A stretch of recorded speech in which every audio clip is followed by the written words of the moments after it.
আসসালামু আলাইকুম, সবাই কেমন আছেন? আমি আফরোজা আলী মাসা আপনাদের সাথে যুক্ত হলাম নতুন একটা বিষয় নিয়ে আলোচনা করার জন্য।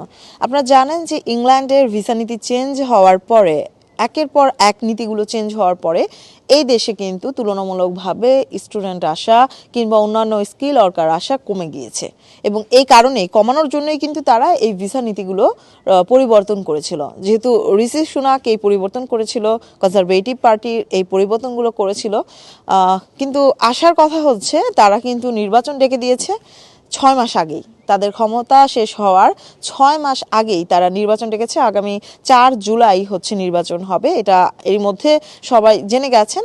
আর এই নির্বাচনটা হওয়ার কারণে অনেকেই কিন্তু আশার আলো জেগে বসেছে অনেকের মনে। কারণ তাদের যে বিরোধী দল আছে, মানে এখানে প্রধান যে বিরোধী দলটা আছে লেবার পার্টি, তারা কিন্তু অলরেডি বলেছেন যে কনজারভেটিভ পার্টির যে ভিসার নীতিগুলো পরিবর্তন করেছে সেটা খুবই রক্ষণশীল এবং সেটা খুবই খুবই কঠিন সিদ্ধান্ত এবং এইগুলোর পরিবর্তন তারা করবেন যদি ক্ষমতায় আসেন। তো এখন পর্যন্ত যে জরিপে দেখা গেছে লেবার পার্টি কিন্তু এগিয়ে আছে।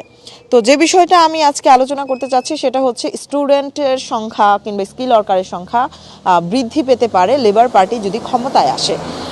আমরা জানি যে কিছুদিন আগে মেয়র নির্বাচন হয়েছে, সেই মেয়র নির্বাচনেও দেখেছি যে ব্যাপকভাবে ভরাডুবি হয়েছে কনজারভেটিভ পার্টির। তো আশা করা হচ্ছে যে এই দেশের ইমিগ্রেন্ট যারা আছে তারা তো ভোট দেবে লেবার পার্টিকেই।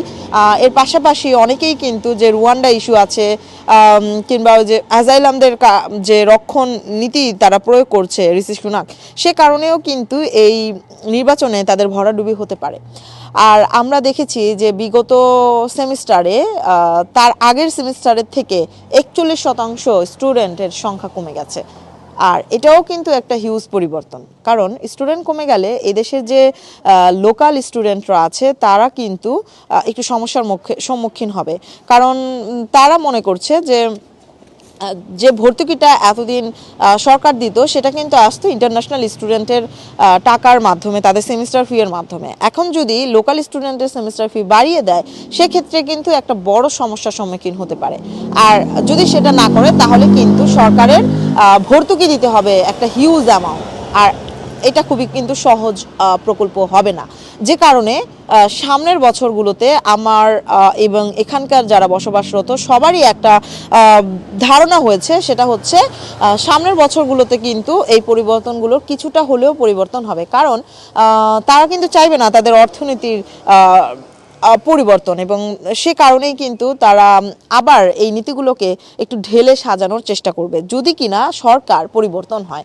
তো যারা যে এতদিন ভেবেছেন যে ইংল্যান্ডে আসার কল্পনা ছিল বা পরিকল্পনা ছিল, যাদের স্বপ্ন ছিল ইংল্যান্ডে আসার, তারা কিন্তু অনেকে ভেবেছেন যে আপনারা আর আসবেন না, আপনারা হয়তো বা অন্য কোনো দেশ পছন্দ করে নিয়েছেন। যারা অন্য কোনো দেশে চলে যাচ্ছেন সেটা যেতে পারেন, কিন্তু যারা একেবারে হোপ ছেড়ে দিয়েছেন যে আর কোথাও যাব না, ইংল্যান্ডে যেতে পারলাম না, তাদের জন্য বলবো যে আপনারা আর কিছুদিন অপেক্ষা করুন। আর কিছুদিন পরে আমার মনে হয় কিছুটা হলেও বিদেশি বা ইন্টারন্যাশনাল স্টুডেন্টদের জন্য সুখবর আসতে যাচ্ছে।